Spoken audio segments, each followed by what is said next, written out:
Tai čia bus apie lėktuvus. The only allied jet fighter of World War II. Gloster Meteor, čia jis taip vadinas? Ok, tiesiog pažiūrėsim 10 minučių. During the summer of 1940, aircraft of the Royal Air Force and the German Luftwaffe were locked in combat above the skies of southern England during the Battle of Britain. But engineers back home, here in Britain and in Germany, were locked into another struggle, the struggle for the power that would bring forth the next generation of fighter aircraft. Here in Britain, the Whittle jet, the E-28-39, first took to the skies in 1941, heralding in a new era of aircraft power. In both Britain and Germany, it was determined that these early jet engines were not powerful enough by themselves to power a combat aircraft. Both were determined to have twin engines to provide the required power. In 1942, the Germans' first operational jet fighter, the Messerschmitt 262, took to the air. And just a few months later, on the 5th of March 1943, the British followed suit with the Gloster Meteor. Interestingly, flying exactly 7 years to the day of the famous British type, the Spitfire.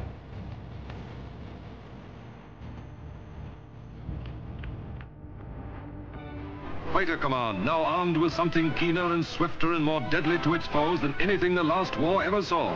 The parallels between the Gloster Meteor and the Messerschmitt 262 are quite similar. The biggest difference really being that the Meteor was of a more conventional design with a far straighter wing compared to the Messerschmitt 262, which had its wings angled back in sweep back for better fighter performance. In comparison to modern day jet engines, the aircraft themselves were relatively Blemba, tuo metu turbūt oro... Pala, ar antram pasauliniam, kokios buvo antioro sistemos? Gan šūdinos, jo?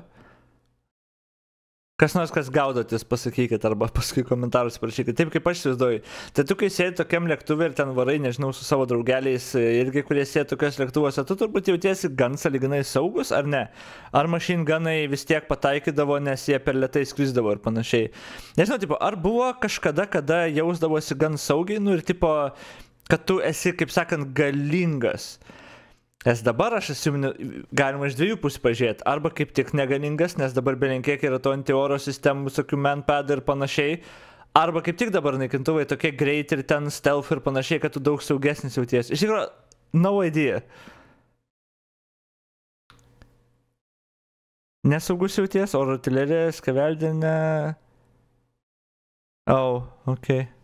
Underpowered with this new technology. The Meteor, requiring the two engines, also required some time to spool the engines up and gain flying speed or a fighting speed, and this was quite similar in the Messerschmitt 262 as well. Both of them burnt fuel at a really high rate, so their performance and their endurance were restricted because of that. The speed difference was around 150 miles an hour, with the ME-262 coming out on top, and the Meteor attained Masters of the Air, dabar geras serialas, pažiūrėk, suprasi kaip jo, ačiū už atsakymą, dabar aš žiūrėsiu atskirą serialą, kad gaučiau atsakymą į klausimą, jo, tikrai taip. In speeds of around about 415 miles an hour. So they were exciting days. We thought, obviously, we were the bee's knees, the aircraft was secret, no one had seen anything like it before. In fact, no one was allowed near the dispersal. Quite different, obviously, from the Spitfire.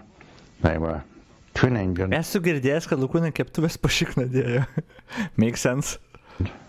No nose in front of you. No noise or vibration within the cockpit. Very underpowered. I think about 1,600 pounds of static thrust, but at very high rev, something like 17,000.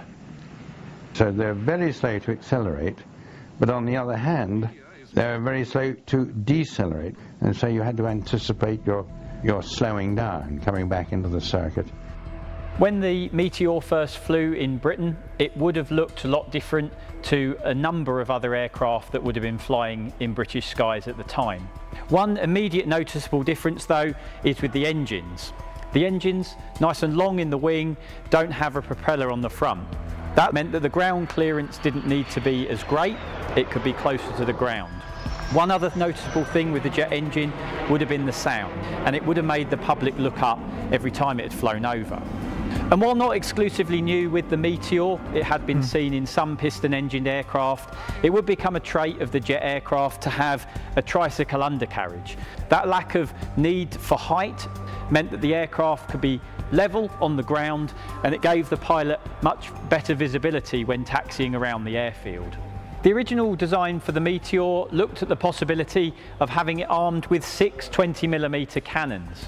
For much the same reason that 2 engines were needed because of their general lack of power, the idea was also that 6 cannon would be too much. The first versions of the Meteor to fly had a very different cockpit to what we see on the F8 here. It would have had far more framework and actually would have been hinged so it folded to the side. By the time we get to the Meteor F8, the cockpit is a blown canopy and can roll back on its runners. By the time of the Meteor F8 as well, we start seeing the use of ejection seats as standard.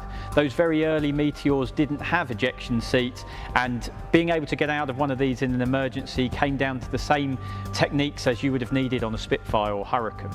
The cockpit by this point also gained a level of pressurization, which gave better comfort for the pilots flying. With the increased need for greater range, and as the engines themselves became thirstier, extra fuel was needed in the Meteor. It was helped in part by the addition of underwing tanks, as we see here. The early versions were powered by the Welland engine, but by the time we get through the Mark III and eventually the Mark 8 versions, we start seeing them being equipped with the Rolls-Royce Derwent 8, providing the F8 with the necessary power. As the performance of the Meteor increased, so aircraft handling could become slightly more complicated for the pilot. Trying to keep it flying in a straight line, the need came about for tail design to be adapted. In this case on the F8 we see an enlarged rudder, which helps the pilot maintain his course. It was in July 1944 that the RAF accepted their first operational Meteors into squadron service with number 616 Squadron. The technology was so guarded at the time that the aircraft and their pilots were not allowed to fly over enemy lines for risk of the technology falling into enemy hands. As such, they were retained for home defence, and their first actions were against V-1 flying bombs flying towards London. In fact, the Meteor's very first kill was against a V-1, and interestingly, it wasn't through the use of its armament on the nose, as the guns had jammed.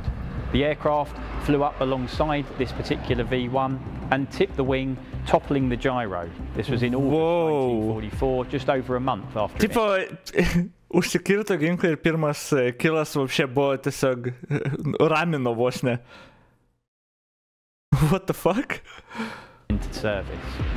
Due to the Meteor's secrets being so closely guarded, the aircraft never really made its way to the front lines. Britain was not under direct aerial attack from conventional aircraft at the time, so it never actually saw combat in a conventional dogfight. It never also met the Messerschmitt 262, as they were heavily occupied in the defence of their homeland. It can only ever be speculated which would have come out on top if they had ever met in a dogfight. By the end of the Second World War, the operational examples of the Meteor were themselves actually beginning to feel somewhat tired, and by the end of the Second World War, examples like the F3 and the F4 were in need of replacement. As the Meteor was developed, from its earlier versions capable of just over 400 miles an hour, speed was pushed upwards, closer to 600, and in fact it was Gloster Meteor that achieved the world airspeed record in 1946, flying at just over 606 miles an hour. Technology was moving fast, as were the aircraft. It was a modified example of the Meteor, which, looking particularly crazy with an elongated nose, explored the idea of having the aircraft flown by a pilot in a prone or lying down position. In the early versions of that, the pilot would actually start taking the aircraft off in the conventional position, but then would move into his position laying down in the front of the nose. Aircraft development, including cockpit pressurization, has led to that being an unnecessary use. Despite the Meteor not playing a hugely significant role in air combat during the Second World War, immediately after the war, it finds great sales in the export market. 6 years after the end of the Second World War, it would be tried and tested in combat again, this time in 1951 during the Korean War, and in the hands of the Royal Australian Air Force. They actually acquired their Meteors as a bit of a stopgap. their interest was with the North American Sabre, but unfortunately the availability was such that they had to purchase the Meteor. The Royal Australian Air Force's first involvement during the Korean War was flying Second World War vintage P-51 Mustangs, but they would be replaced as the war progressed through into 1951 by the Meteor F-8. And they were very well suited to ground attack, carrying up to 8 rockets under the wings. Lower down, the Meteor's performance was still able to keep up with other aircraft that they may have encountered, but as they climbed higher, they became slower and less manoeuvrable compared to the Russian jets that they would have been facing in the hands of the North Koreans. The aircraft that the Meteor would have been meeting was the Russian MiG-15, an aircraft in appearance very similar to the Sabre that the Royal Australian Air Force would have liked to have acquired. But with the sweepback on the MiG's wings, they were able to be far more manoeuvrable in air combat than the Gloster Meteor. 77 Squadron of the Royal Australian Air Force would meet the MiG-15 in combat on a number of occasions, most notably during the Battle of Sun Chon in December 1951. Following heavy combat losses at the hands of the North Korean Air Force, the Royal Australian Air Force Meteors were relegated to ground attack roles. We then reported to the Australian Air Force headquarters for a conversion course into firing rockets, because this is the role of 77 Squadron. We then were put on operations and carried out a number of strikes on North Korea with high explosive rockets or napalm rockets, which were essentially this jellified petroleum in about 5-gallon canisters. We used to fly 16 aircraft, attack one target. Targets, generally speaking, were described as troop concentrations by the American intelligence, and we utterly and completely destroyed a village with 16 aeroplanes firing these napalm rockets. With the end of the Korean War in 1953, the Meteor F-8 would be the last of the day fighter single-seat variants to be developed, although Gloucesters themselves would go on to make a number of other versions, including a 2-seat trainer, the T-7, and a number of variants of night fighter aircraft which involved a larger cockpit and an elongated nose to hold radar and other equipment. Despite the Meteor no longer being in operational service with any air force around the world, it still does have a useful role to play in the hands of Martin Baker as a test aircraft.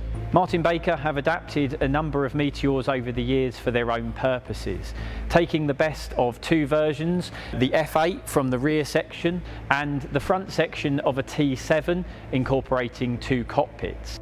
The Imperial War Museum's Meteor A99 rating 2 cockpits. Ejection seatas. I'm out! Wow. The Imperial War Museum's Meteor sugeneruota WK991 was finished in 1953. It didn't see any frontline service, mostly moving around a number of RAF communications flights, before finding its service life come to an end as a target aircraft.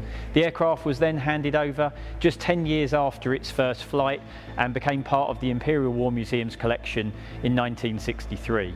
The Meteor remains on display here at Imperial War Museum Duxford and currently wears the markings of an aircraft of 56 Squadron.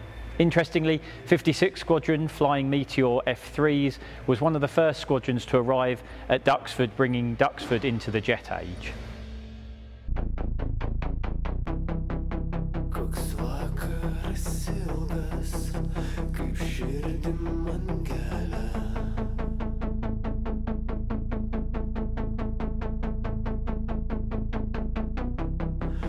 Nuskink man jazmina